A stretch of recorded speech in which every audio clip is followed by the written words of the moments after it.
Okay, सो अभी हम लोग को मैग्नेटिक सर्किट का टॉपिक डिस्कस करना है। इसकी परिभाषा के बारे में बात करें तो आप ऐसे कह सकते हो, magnetic circuit is the close path followed by the magnetic lines of force is magnetic circuit. जैसे आप एक चुंबक देख रहे हो, अगर ये नॉर्थ साउथ पोल जैसा एक चुंबक है, ये नॉर्थ पोल है, साउथ पोल है, तो आप कहते हो मैग्नेटिक लाइन इस तरह से निकल रही है यहाँ पर और इस तरह से साउथ में एंटर कर सकते हैं। हम ये एक्स्ट्रापोलेट कर सकते हैं कि हम इंटरनली इनको वापस से कनेक्ट मान सकते हैं।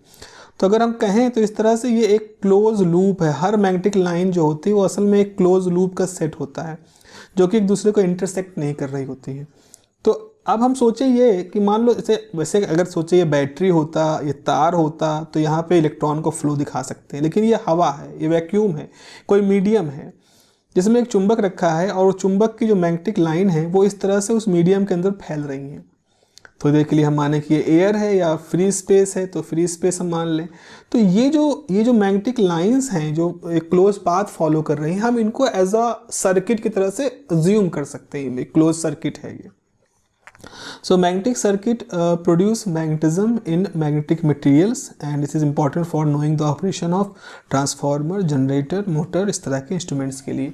तो अगर हम सोचें कि यहाँ पर कोई मटेरियल है, यहाँ कोई मटेरियल है, मटेरियल कुछ भी हो सकता है, कुछ भी लोहा हो सकता है, कुछ भी है, उसके ऊपर मान लो इसे एक मटेरियल है ये, और उसके बगल में एक नॉर्थ साउथ पोल है। तो नॉर्थ साउथ पोल की जो लाइनें हैं उस मटेरियल से गुजर रही हैं। तो जब मैग्नेटिक लाइन किसी मटेरियल से गुजरती है, मैग्नेटिक मटेरियल से, तो मैग्नेटिक मटेरियल के अंदर के जो टाइनी एटॉमिक मैग्नेट होते हैं ना, उनको वो डिस्टर्ब करती हैं, अलाइन करती हैं, जो भी करती हैं। डायमैग्नेटिक, फेरोमैग्नेटिक, पैरामैग्नेटिक सारा बिहेवियर वहीं से आता है। तो हम ये कह सकते हैं कि मैग्नेटिक सर्किट जो होते हैं उन्हीं की वजह से मैग्नेटिक मटेरियल्स के अंदर मैग्नेटिज्म आता है। जब मैग्नेटिक लाइंस मटेरियल के अंदर से गुजरती हैं तो मैग्नेटिक लाइन जो एनर्जी डिलीवर करती है मटेरियल के अंदर के जो एटॉमिक मैग्नेट्स हैं, उसकी वजह से वो एक अपने आप को अलाइनमेंट करते हैं। अलाइन डी अलाइन जो भी कोड है, मैग्नेटिक, पैरामैग्नेटिक, फेरो जैसा भी हो, कुछ ना कुछ व्यवहार होता है। उस वजह से उस मटेरियल के अंदर एक परिवर्तन होता है, उसका गुण हमें दिखाई पड़ता है और हम कहते हैं कि ये हमारा फलाने तरह का मटेरियल है। ये जो वर्किंग है, ये जो पूरी प्रोसेस है, इससे हम फ़ायदा क्या उठाएंगे? हम इसी तरीके का इस्तेमाल करेंगे ट्रांसफार्मर को समझने में, इसी से हम इस्तेमाल करेंगे जनरेटर को समझना, इसी से हम काम चला ले जाएंगे कि हम मोटर्स कैसे काम करते हैं, डीसी मोटर, एसी मोटर, जो भी हम जहाँ करंट का इन्वॉल्वमेंट है, मैग्नेटिक इंडक्शन वगैरह का इन्वॉल्वमेंट है, वो सब यहाँ पर हम कर ले जाएंगे। तो जैसे कि अगर आप देखें ये ट्रांसफार्मर, तो आपने सबने देखा होगा अपने घरों के इर्द गिर्द लोकेलिटी में इस तरह का ट्रांसफार्मर होता है। और जो हम लोग कहते हैं कि ट्रांसफार्मर बस्ट कर गया, ट्रांसफार्मर जल गया, जिसकी वजह से सप्लाई हमारे घरों में नहीं आती है। तो ये ट्रांसफार्मर है और इसका एक बेसिक से डायग्राम जो आपको यहाँ पर दिख रहा है। आप देख रहे हो ट्रांसफार्मर में क्रोड होती है। क्रोड मतलब लोहे की पट्टियाँ, पतली पतली पट्टियाँ होती हैं जो एक तरह से एक दूसरे के ऊपर रख करके इस तरह से एक क्रोड, एक उनका कोर बनाया जाता है। अब ये क्यों किया जाता है? ताकि लॉस, एडी करंट के लॉस को हम मिनिमाइज़ कर सकें, इसलिए ऐसा हम करते हैं। तो इसमें इस तरह से एक स्टैकिंग होती है बहुत सारे पतली पट्टियों की, और फिर उसके एक सिरे पर हम तार लपेट दे रहे हैं। जैसे यहाँ पे देखो, ये जो रेड कलर है, ये आपका तार आपने यहाँ पर लपेट दिया है। जस्ट अ मिनट, अगर हम देखें यहाँ पर, तो ये हमारा इस तरह से ये तार लपेटा गया है, इसके ऊपर ये तार यहाँ पे लपेटे गए हैं। तो ये हमारा प्राइमरी है, इसे हम कहते हैं प्राइमरी। और एक दूसरे तरफ भी हमने तरह से तार लपेट रखे हैं इस क्रोड के ऊपर, फ्रेम के ऊपर, इसे हम कहते हैं सेकेंडरी। और ये जो है हमारा, ये है ट्रांसफार्मर कोर, इसको हम ट्रांसफार्मर कोर कह रहे हैं। अब एक चीज़ देखो, आप लोग को मालूम होना चाहिए कि जैसे ही मैग्नेटिक किसी सर्किट के अंदर, प्राइमरी के अंदर हम करंट फ्लो कराते हैं, इसको इसलिए प्राइमरी भी कहते हैं क्योंकि हम अपना जो सोर्स है वो यहाँ जोड़ रहे होते हैं इस वाले सर्किट में। तो मुख्य रूप से प्राइमरली हमने अपने एसी सोर्स को इसके साथ जोड़ा। जैसे इसके अंदर करंट फ्लो करना शुरू करेगी, वैसे इसके अंदर मैग्नेटिक फील्ड डेवलप होना शुरू हो जाएगा। क्यों होगा, कैसे होगा? इसके 12th का आपको याद रखना पड़ेगा, जहाँ आप सोलेनॉइड के बारे में पढ़ते हैं कि किसी सोलेनॉइड जहाँ तार लपेटे होते हैं वहाँ मैग्नेटिक फील्ड करंट फ्लो करते हैं, तो कैसे उसके अंदर मैग्नेटिक फील्ड डेवलप होती है। एम्पियर वगैरह के लॉ से वहाँ पे आप देख सकते हो। तो जो मैग्नेटिक लाइन डेवलप हो रही हैं, वो मैग्नेटिक लाइंस एक तरह के सर्किट फॉर्म कर रहे हैं। जैसे एक मैग्नेटिक लाइन ये है, फिर मैग्नेटिक लाइन ये है, फिर मैग्नेटिक लाइन ये है, इस तरह मैग्नेटिक लाइन जा रही है इस तरह से। तो हम ये कह रहे हैं कि हमारा मटेरियल जो है वो बहुत अच्छे से मैग्नेटिक लाइन को दूसरे मटेरियल के अंदर से गुजार रहा है। कुछ हवा में होंगी, वो लॉस की तरह से होंगी, एयर के अंदर जो लॉस हो रही है, लेकिन हमारे लिए महत्वपूर्ण ये है कि इस मटेरियल से होकर के भी मैग्नेटिक फ्लक्स गुजर रहा है। और ये मैग्नेटिक फ्लक्स जब इस दूसरी सेकेंडरी कॉइल के अंदर से गुजरता है तो इसके अंदर मैग्नेटिक फ्लक्स का चेंज होता है और जिसकी वजह से एक ईएमएफ जनरेट होता है, इसको कहते हैं फैराडे लॉ। तो इस तरह से प्राइमरी हिस्से का जो बदलाव है वो सेकेंडरी हिस्से के बदलाव तक ट्रांसफ़र हो जा रहा होता है और यही एक तरह से इस पूरे ट्रांसफार्मर का बेसिक फंक्शन होता है। अगर हम कुछ और बात करें मैग्नेटिक सर्किट के बारे में, तो मैग्नेटिक सर्किट भी दो तरह के अरेंजमेंट हो सकते हैं। जैसे कि हम लोग रजिस्टर्स के बारे में देखते हैं, सीरीज़ अरेंजमेंट, पैरेलल अरेंजमेंट। वैसे अगर सीरीज़ मैग्नेटिक सर्किट है तो उनके रिलेक्टेंस जुड़ते हैं, S1 S2 Sn रिलेक्टेंस जो होते हैं। अगर मान लो 3 N टाइप के सर्किट है, मैग्नेटिक सर्किट है, वो आपस में जुड़ रहे हैं तो ऐसा होगा। टोटल एमएमएफ जो टोटल एमएमएफ होगा जो H1 L1 H2 L2 Hn Ln होगा। H is the external magnetic field quantity, L is the length of that circuit. ऐसे ही पैरेलल मैग्नेटिक सर्किट के अंदर S1 Φ1 S2 Φ2 इस तरह से आपको दिख सकता है। बहुत डिटेल में इसकी ज़रूरत नहीं है करने की। तो ट्रांसफार्मर क्या है? ट्रांसफार्मर एक स्टैटिक इलेक्ट्रोमैग्नेटिक डिवाइस है which is use for the transformation of the primary alternative current system into secondary system. जैसे कि मैंने बताया आपको, यहाँ पर इस प्राइमरी हिस्से में जो आपको सोर्स एनर्जी दी जा रही है उसको सेकेंडरी तक अगर आपको भेजना है तो इसके लिए हम इस तरह के इलेक्ट्रोस्टैटिक डिवाइस का यूज करते हैं, इस स्टैटिक इलेक्ट्रोमैग्नेटिक डिवाइस का यूज करते हैं। और शुरुआत में मैंने पिछले वीडियो के शुरुआत में कहा था कि अल्टरनेटिंग इसलिए बहुत अच्छा विकल्प, बहुत ही अट्रैक्टिव रहा क्योंकि उसमें हम बड़े लेवल पर ट्रांसफॉर्मेशन कर सकते हैं, ट्रांसफ़र कर सकते हैं। 22 kV, 44 kV, 1000, इस तरह 1100 kV, इस तरह से हम ट्रांसफ़र करते हैं बड़े जगहों से, ग्रिड से अपने नियरेस्ट स्टेशन तक। उसके बाद फिर उसको 440 वोल्ट ब्रेक कर देते हैं, फिर घरों में 220 वोल्ट पर ले आते हैं और फिर रेक्टिफायर से और उसको हम नीचे कर सकते हैं। तो हम एक चंक लेवल पर उसको मूवमेंट कराते हैं और फिर उसको ट्रांसफार्मर की हेल्प से छोटी छोटी यूनिट्स 220 440 में ब्रेक करके कंज्यूम करते हैं। तो इसलिए ट्रांसफार्मर एक बहुत इंपॉर्टेंट डिवाइस होता है। सवाल आता है, क्वेश्चन है कि प्राइमरी और सेकेंडरी नामकरण कैसे बना। तो ये जो आपने यहाँ पर तार लपेट रखे हैं इनको हम वाइंडिंग कहते हैं। वाइंडिंग मतलब लिपटी हुई जो स्थिति है। तो winding to which alternating current is delivered, मतलब वो फेरे, वो कॉइल जिधर हम अल्टरनेटिंग एनर्जी डिलीवर करते हैं, दिस इज द प्राइमरी। और वो हिस्सा जहाँ से हम उसको दूसरी तरफ आगे बढ़ाते हैं, that is called the secondary. Secondary मतलब क्या होता है? Winding from which energy received, primary से सेकेंडरी में रिसीव हुई है। अब यहाँ पे कुछ टर्मिनोलॉजी आप समझ लो। अगर वोल्टेज इन प्राइमरी ज़्यादा है, मतलब जब हमने ट्रांसफार्मर को जो प्राइमरी पे दिया, डिलीवर किया, वो वोल्टेज ज़्यादा था, लेकिन आगे जब वहाँ से रिसीव हुआ, सेकेंडरी से जब वो आगे खींचा गया तो वहाँ वोल्टेज कम था। तो अगर सेकेंडरी का वोल्टेज कम है, प्राइमरी का वोल्टेज ज़्यादा है, तो समझ लो ऐसे है, प्राइमरी मतलब ये और सेकेंडरी मतलब ये। तो प्राइमरी जो है हमारे बेस है, बेस से प्राइमरी ज़्यादा है, सेकेंडरी कम है। ये है प्राइमरी वोल्टेज ज़्यादा है, सेकेंडरी कम है। तो ये कैसा लग रहा है? ऐसे स्टेप डाउन, आप नीचे उतर रहे हो ना, तो इसको स्टेप डाउन कहते हैं। लेकिन अगर प्राइमरी में कम था और सेकेंडरी में वोल्टेज ज़्यादा है तो ऐसा लग रहा है कि आप जीना ऊपर चढ़ रहे हो, तो स्टेप अप है। तो हमें याद रखना चाहिए कि दो तरह के ट्रांसफार्मर के मोड हम बना सकते हैं। एक जिसको हम कहते हैं स्टेप अप ट्रांसफार्मर, दूसरे कहते हैं स्टेप डाउन ट्रांसफार्मर। तो अगर सेकेंडरी में वोल्टेज डाउन जा रहा है तो स्टेप डाउन, सेकेंडरी में वोल्टेज अप हो रहा है तो स्टेप अप। ये दो तरह के हमारे क्लासिफिकेशन है। ये जो पूरा डिवाइस है ये किस तरह से काम करता है?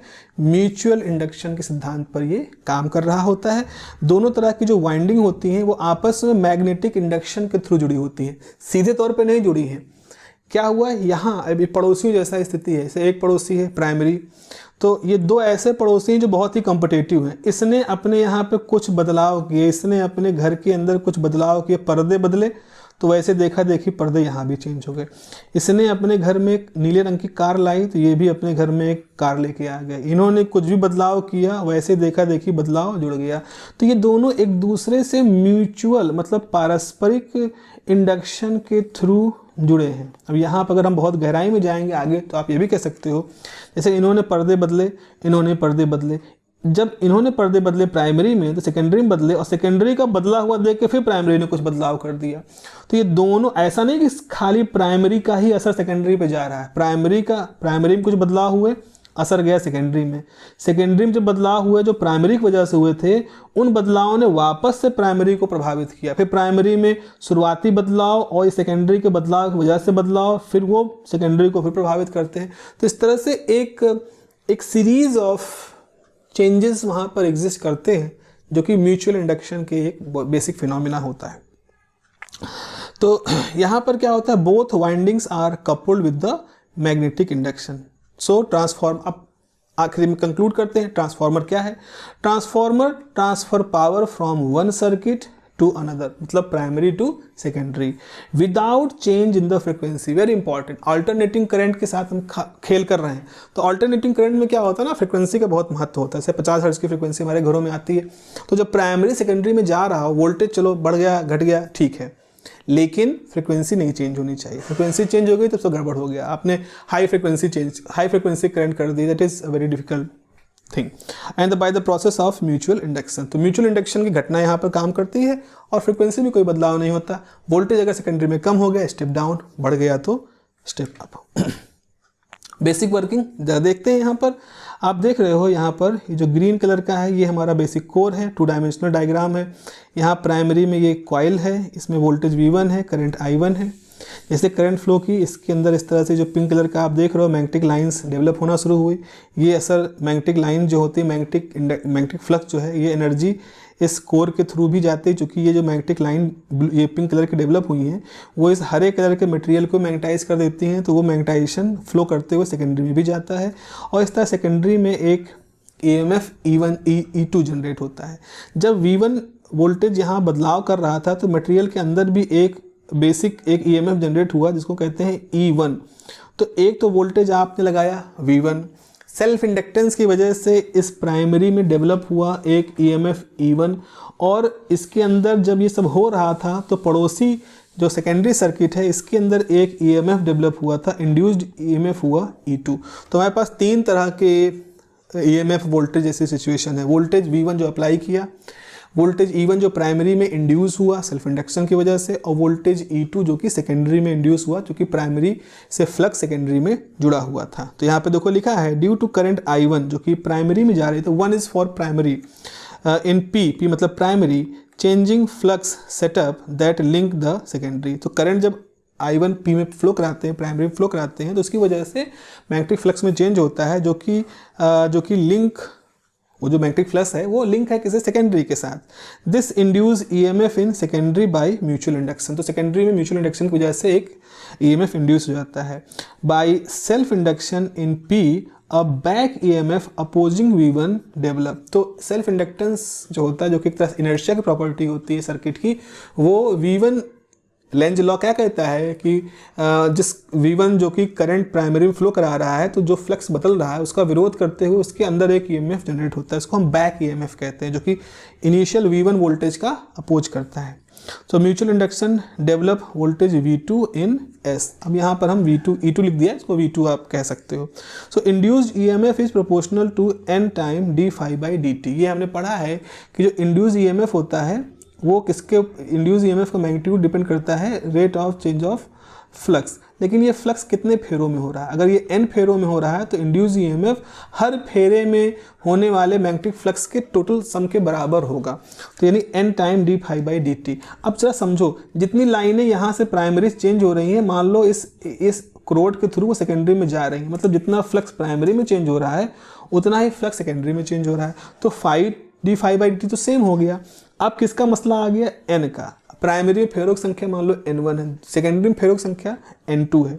तो अगर आपने प्राइमरी में फेरों की संख्या ज़्यादा कर रखी है तो प्राइमरी में जो है वो इंड्यूस EMF ज़्यादा होगा। अगर सेकेंडरी में यानी n2 फेरों की संख्या ज़्यादा कर रखी है तो सेकेंडरी में आपका EMF ज़्यादा होगा। तो जो हमने यहाँ पर पढ़ रहे थे इस जगह पर कि V प्राइमरी V सेकेंडरी, आखिर सेकेंडरी में कब ज़्यादा होगा वोल्टेज, जब सेकेंडरी में फेरों की संख्या ज़्यादा होगी। देखो यहाँ पर ये तो लिखा है कि EMF is proportional to the number of turns in the winding, बशर्ते d∅dt यहाँ पर सेम हो, फ्लक्स का परिवर्तन सेम हो। तो अगर हमारे पास N1 की वजह से E1 है, N2 की वजह से E2 है। तो अगर N2 ज़्यादा है तो E2 ज़्यादा होगा, अगर N1 ज़्यादा है तो E1 ज़्यादा होगा। यानी कि स्टेप डाउन या स्टेप अप हम कैसे कंट्रोल कर सकते हैं? किसी ट्रांसफार्मर को हमें स्टेप अप करना है तो हमें फेरों की संख्या को चेंज करना होगा सेकेंडरी में in comparison to primary. Secondary में फेरों की संख्या बढ़ा दो प्राइमरी की तुलना में तो स्टेप अप हो जाएगा, घटा दोगे तो स्टेप डाउन हो जाएगा। तो इस तरह से हम E2 अपॉन E1 या N2 बाई E1 से हम K एक वैल्यू डिफाइन कर सकते हैं जो दिखाता है कि प्राइमरी सेकेंडरी के फेरों की संख्या में कितना अंतर है। तो K जो होता है उसको ट्रांसफॉर्मेशन रेशियो कहते हैं। तो अब हमें आने वाले समय में हमें इसकी मैथमेटिक्स करनी है। अब मैथमेटिक्स करने के लिए शुरुआत में एक आइडिया ये होता है कि बहुत ज़्यादा कॉम्प्लिकेशंस को हम ना इंक्लूड करें। हम मॉडलिंग करते समय, मैथमेटिक्स करते समय कुछ चीज़ों को हम वहाँ पर सिंप्लीफाई करने की कोशिश करें जितना हम कर सकते हैं। उस दौरान हम एक तरह के मॉडल को डेवलप करते हैं, इसको हम आइडियल मॉडल कहते हैं। तो इस तरह से हम एक आइडियल ट्रांसफार्मर की भी बात कर सकते हैं। हम ये कहते हैं कि मान लो कोफिशिएंट ऑफ म्यूचुअल इंडक्टेंस 1 है, मतलब जितना जितना फ्लक्स प्राइमरी कॉइल से है वो पूरे का पूरा सेकेंडरी में जुड़ जा रहा है, कोई लॉस ऐसा नहीं हो रहा है। प्राइमरी और सेकेंडरी प्योर इंडक्टर है, मतलब उनमें कोई रजिस्टिव इफेक्ट नहीं है। तार है, रेजिस्टेंस तो होगा, लेकिन हमने कहा नहीं वो सब कुछ नहीं है, इसके अंदर प्योर इंडक्टेंस इफेक्ट है, जो इंडक्टेंस कॉइल वाला इफेक्ट वही है, रजिस्टिव इफेक्ट नहीं है। फिर हमने कहा फ्लक्स लीकेज जीरो है, हवा में जो फ्लक्स का लॉस हो रहा है वो जीरो। हमने कुछ ऐसे डिज़ाइन बना रखी है कि सारा के सारा फ्लक्स कोर से ही जा रहा है, हवा में कुछ लॉस नहीं हो रहा है। फिर एफिशिएंसी 100% है, यानी कोई लॉस नहीं है। और कोर जो है उसका परमिएबिलिटी इनफाइनाइट है। परमिएबिलिटी मतलब है कि किसी मटेरियल की मैग्नेटिक फील्ड को एक्सेप्ट करने की, परमिट करने की, मैग्नेटिक लाइन को परमिट करने की एबिलिटी, इसलिए परमिएबिलिटी कहते हैं, वो बहुत ज़्यादा है। मतलब मटेरियल इतना परफेक्ट है कि वो जितनी चाहो मैग्नेटिक लाइन उससे पास हो जाती है, कोई रिलेक्टेंस ऐसा कुछ नहीं वहाँ पर। So ideal transformer is purely inductive coil with no loss at core. अगर हम एक लाइन में लिखना चाहें तो what do you mean by ideal transformer? Ideal transformer is something जिसमें प्योर इंडक्टिव इफेक्ट है, कोई रजिस्टिव इफेक्ट नहीं है और उसमें कोई लॉस नहीं है, यानी रेजिस्टेंस गुण नहीं है उसके अंदर। तो प्रैक्टिकली, लेकिन जो प्रैक्टिकली ट्रांसफॉर्मेशन होते हैं वो ऐसे नहीं होते हैं भाई। कहाँ होगा इनफाइनाइट परमिएबिलिटी, कहाँ आप लॉस हटा सकते हो, हीट को कैसे मैनेज कर पाओगे, प्योर इंडक्टर रेजिस्टेंस का इफेक्ट कैसे जीरो कर पाओगे, म्यूचुअल इंडक्टेंस 1 कैसे हो सकता है, डिज़ाइन सर्किट डिज़ाइन का भी इशू उसमें आएगा। तो इसका मतलब है कि आइडियल से अगर हम थोड़ा सा प्रैक्टिकल की तरफ आएँ तो हमारे पास ट्रांसफार्मर यानी प्रैक्टिकल ट्रांसफार्मर क्या हम देखेंगे कि both primary and secondary sides have some leakage flux present, मतलब दोनों तरफ कुछ ना कुछ लीकेज तो होता रहता है। Both primary and secondary windings have some resistance, obvious सी बात है तार है तो उनका रेजिस्टेंस इफेक्ट तो आएगा ही। The permeability of core is not infinity, definitely ऐसा थोड़ी है, हर मटेरियल की एक लिमिटेशन होती है परमिएबिलिटी की, ससेप्टिबिलिटी की। और mutual flux cause some core loss in iron part of transformer, मतलब एक लॉस, और ख़ास तौर से उसमें जो कोर का लॉस है वहाँ तो कुछ ना कुछ होगा ही होगा। सो इसका मतलब है कि आइडियल हम बना नहीं सकते, प्रैक्टिकल में बहुत सारी स्थितियां हैं। तो आखिर सबको हम समझे कैसे, इसकी मॉडलिंग कैसे की जाए। मॉडलिंग, मैथमेटिकल मॉडलिंग करने का कारण ये होता है ताकि हम डिफरेंट टाइप के कंप्यूटेशनल टेक्निक, डिफरेंट टाइप के मैथमेटिकल टूल से एक्चुअल में कोई ट्रांसफार्मर बना करके फिर उसकी कमियां देखें। इससे अच्छा है कि हम उसके मॉडल को बना करके उसके अंदर वो सारी कमियां जो मैथमेटिकली दूर हो सकती है उनको समझ लें, उनको दूर कर लें, सो दैट जब हम बनाएं तो हम काफ़ी हद तक अच्छे से अच्छी डिज़ाइन बना पाएँ।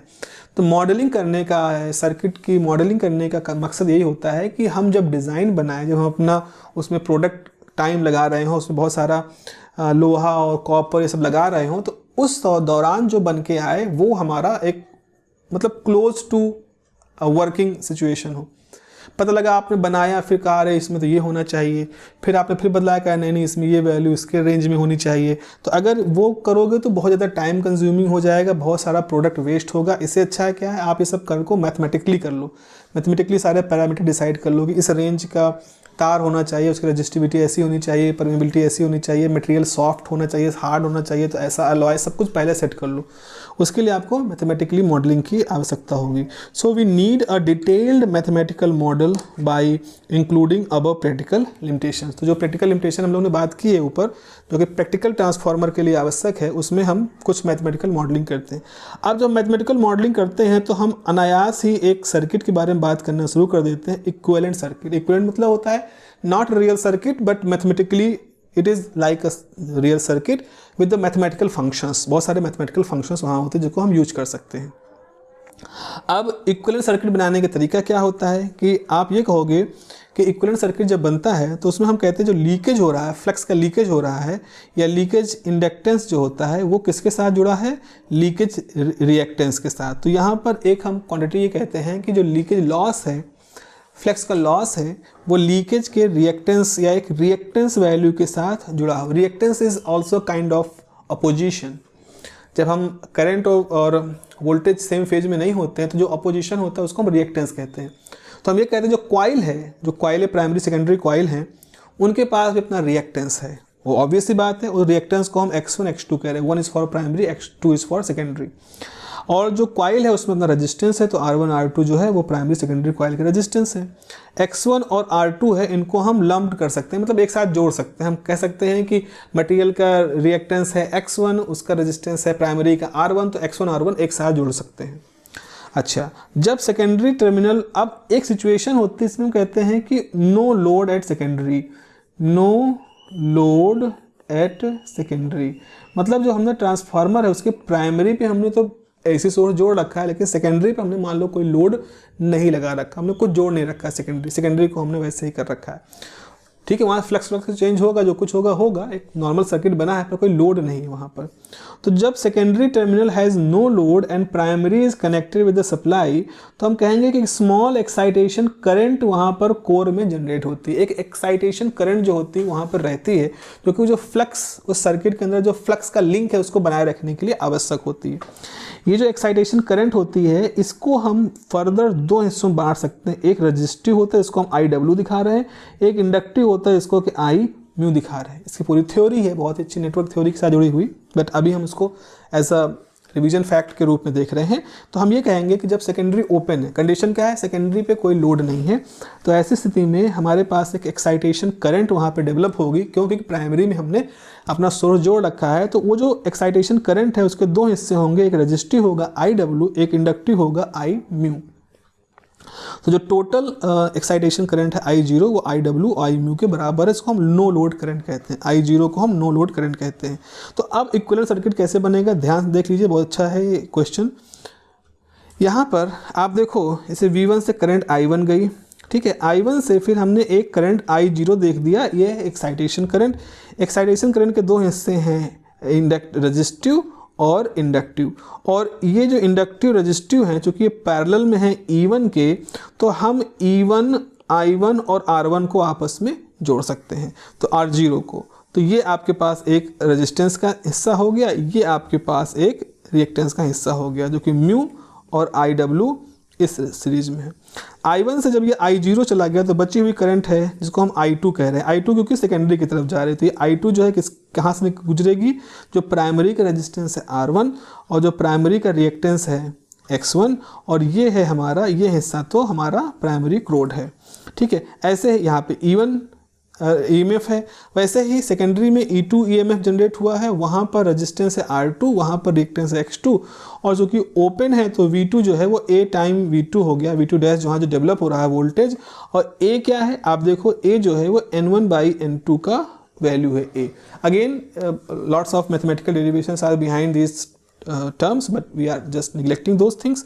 So by using impedance transformation theorem, एक तरह से थ्योरम होती है, उसमें हम ये कह सकते हैं कि चलो ऐसा मान लेते हैं कि ये R1 X1 और R2 X2 इन सबको हम जो सेकेंडरी वाला हिस्सा है इसको प्राइमरी की तरफ शिफ्ट कर देते हैं, जस्ट फॉर मैथमेटिकल इजीनेस के लिए। तो आप कैसे कह सकते हो, आप क्या करोगे, X1 और X2 को आपस में जोड़ सकते हो इस फॉर्मूले से, X1 X2 और A square, A is the N1 N2। वैसे ही R1 R2 और R1 में A स्क्वायर है तो R हो गया। तो अगर आपने X2 X1 को जोड़ दिया X से, R1 R2 को जोड़ दिया R से, जहाँ की X और R की वैल्यू दी गई है, तो हमारा सर्किट फिर से कैसे बन पाएगा? देखो ये हिस्सा वैसे ही रहेगा, ये हिस्सा वैसे ही रहेगा और ये हिस्सा वैसे ही रहेगा। यहाँ से ये चीज़ें गायब हो गई, से यहाँ से गायब हो गई और इसकी जगह पे आ गया है X और इसकी जगह पे आ गया है R, तो यहाँ पर ये V2 हो गया है। तो आपने देखा, ये आप जस्ट सिंप्लीफाई कर रहे हो फ्रॉम द प्राइमरी पर्सपेक्टिव, जो कि आपने सारी चीज़ें प्राइमरी की तरफ शिफ्ट कर दी। ऐसे हम सेकेंडरी की तरफ भी कर सकते हैं। अब हम यहाँ तक तो आ गए, तो रियल ट्रांसफार्मर की बात हो गई। अगर हम फिर से इसको आइडियल ट्रांसफार्मर की तरफ जाना चाहें, तो आइडियल ट्रांसफार्मर के केस में हम इनका रोल यहाँ पर निगलेक्ट कर सकते हैं। तो ऐसी स्थिति में देखो उस समय क्या होगा, इनका रोल निगलेक्ट हो जाएगा आइडियल में, इसका रोल निगलेक्ट हो जाएगा। तो जब आपने इसको हटा दिया, इसको हटा दिया, तो हमारे पास बचा I, करंट I बची, रेजिस्टेंस R बचा, ये X बचा और इधर वोल्टेज V2 बचा, इधर V1 बचा। और हम देखते हैं कि R X की तुलना में बहुत कम होता है, तो यहाँ से R भी हट गया, सॉरी उल्टा बना दिया, ये R होना चाहिए, X होना चाहिए। तो जैसे ऐसा बनाया तो ये भी हट गया, तो सिर्फ हमारे पास इंडक्टर बचा। तो इस तरह से वही स्थिति आ गई कि जो आइडियल ट्रांसफार्मर होता है, जैसा कि मैंने आपको बताया था यहाँ पर, आप देखो जो आइडियल ट्रांसफार्मर होता है वो प्योर इंडक्टिव नेचर का होता है। तो आप देखो, अगर हमने जो इक्विवेलेंट सर्किट बनाया, ये एक प्रैक्टिकल इक्विवेलेंट सर्किट है, लेकिन जो आइडियल ट्रांसफार्मर की कंडीशन यहाँ लगा दी तो हमने देखा कि इसके अंदर सिर्फ X आया। और याद रखो, जो X है इसके अंदर प्राइमरी का रिएक्टेंस और सेकेंडरी का रिएक्टेंस दोनों मौजूद है। तो यही तो आइडियल की परिभाषा हमने लिखी थी। आइडियल में P और S के जो प्योर इंडक्टर होते हैं, जो कि बहुत हाई वैल्यू के होते हैं। तो इस तरह से आप इक्विवेलेंट सर्किट में ये चरणबद्ध तरीके से दिखा सकते हैं। एक आखिरी में जाते जाते टॉपिक पढ़ लेते हैं, वोल्टेज रेगुलेशन। वोल्टेज रेगुलेशन, अभी मैंने बताया था कि आपने सेकेंडरी पे कोई लोड नहीं लगाया है। देखो होता क्या है, हम ट्रांसफार्मर घरों में हम क्या चाहते हैं कि अचानक से मान लो कि जो आपका ट्रांसफार्मर उसके सेकेंडरी पर लोड बढ़ जाए। मान लो उस मोहल्ले में बहुत सारी एसियाँ चलनी शुरू हो जाए। जैसे लोड बढ़ता है तो ट्रांसफार्मर आइडियली ऐसा होना चाहिए कि वो उसके आउटपुट में जो वोल्टेज है उसमें बहुत ज़्यादा फ्लक्चुएशन ना हो। समझ रहे हो ना आप? आपने अचानक से बहुत सारा लोड बढ़ा दिया आउटपुट में, तो कुछ ना कुछ तो बदलाव होगा, लेकिन वो जो बदलाव है बहुत कम हो। यानी कि वो ट्रांसफार्मर ऐसा होना चाहिए कि वो रेगुलेट कर ले जाए अपने आप को नियमित कर ले जाए, नियमित एक तरह से। इस समथिंग लाइक दैट से आप काम कर रहे हो, so you are under no pressure. Suppose आप प्रेशर नहीं है, अचानक से आप पे बहुत सारा काम आ गया करने के लिए, तो आपके अंदर थोड़ा तो एक कौतूहल होगा, लेकिन इतना ना हो कि वो आपके वाइटल पैरामीटर को चेंज करना शुरू कर दे, आप काम करने की स्थिति में ना रहो, है ना। तो सबसे आदर्श व्यवहार ये होता है कि जब नो लोड कंडीशन थी तब जो आउटपुट दे रहे थे, और जब फुल लोड आ गया है तब जो आउटपुट है that should be of very small difference, उनमें बहुत कम अंतर होना चाहिए। तो इस चीज अगर ऐसा है तो इसका मतलब है कि वो ट्रांसफार्मर रेगुलेटेड है। उस ट्रांसफार्मर में ऐसी स्थितियां हैं कि वो इस तरह से लोड के वेरिएशन को बहुत तेजी से आउटपुट में वेरिएशन में नहीं ट्रांसफर कर रहा है। तो यहाँ पे लिखो कि we need a constant voltage supply. Obvious सी बात है, we always need a constant voltage supply हमारे घरों के लिए, अदरवाइज हमारे इक्विपमेंट नष्ट होना शुरू हो जाएंगे। So by changing the load and its power factor the output voltage must vary in a very narrow range. तो हम क्या चाहते हैं कि अगर हम आउटपुट कांस्टेंट वोल्टेज सप्लाई चाहते हैं, तो भी कहते हैं कि अगर हम उसकी वोल्टेज वैल्यूज़ में या पावर फैक्टर में चेंज करें ट्रांसफार्मर की आउटपुट के सेकेंडरी पर, तो जो voltage must vary in very narrow range, voltage का बदलाव बहुत थोड़ा सा होना चाहिए, इतना कि हमें समझ में ना आए। अगर ऐसा है, इसका मतलब हमारा जो ट्रांसफार्मर उसका वोल्टेज रेगुलेशन बहुत अच्छा है। तो वोल्टेज रेगुलेशन को हम एक परसेंटेज वोल्टेज रेगुलेशन से रिप्रेजेंट करते हैं। इसका तरीका क्या होता है? Voltage in secondary when no load. Now look at this formula, voltage at secondary in no load, voltage at secondary full load. मतलब फुल लोड लगा दिया तो सेकेंडरी का वोल्टेज, नो लोड लगाया तो वोल्टेज, दोनों का डिफरेंस कुछ ना कुछ होगा, divided by V2 at full load. दोनों को डिफरेंस सबको लोगे, 100 से मल्टीप्लाई करोगे, what ever you will get the value is the percentage voltage regulation. तो यहाँ पे वो लिखा है कि V2FL क्या है, full load secondary voltage, VNL no load secondary voltage. तो इस तरह से हमारे पास इस तरह की वैल्यू आ गई। वोल्टेज रेगुलेशन हम नहीं चाहते हैं, हम चाहते हैं कि बहुत कम से कम बदलाव हो, तो we need very small, this quantity very small. तो अगर वोल्टेज रेगुलेशन इसका नंबर कम है, इसका मतलब हमारा इंस्ट्रूमेंट उतना ही अच्छे से चीज़ों को रेगुलेट कर रहा है, वो नो लोड और लोड के बीच की स्थिति को मैनेज कर ले जा रहा है। ठीक है, so this is the major part of the transformer unit, that is your unit number 3। चलिए फिर मिलते हैं आगे किसी वीडियो में। Have a nice day, take care, bye bye.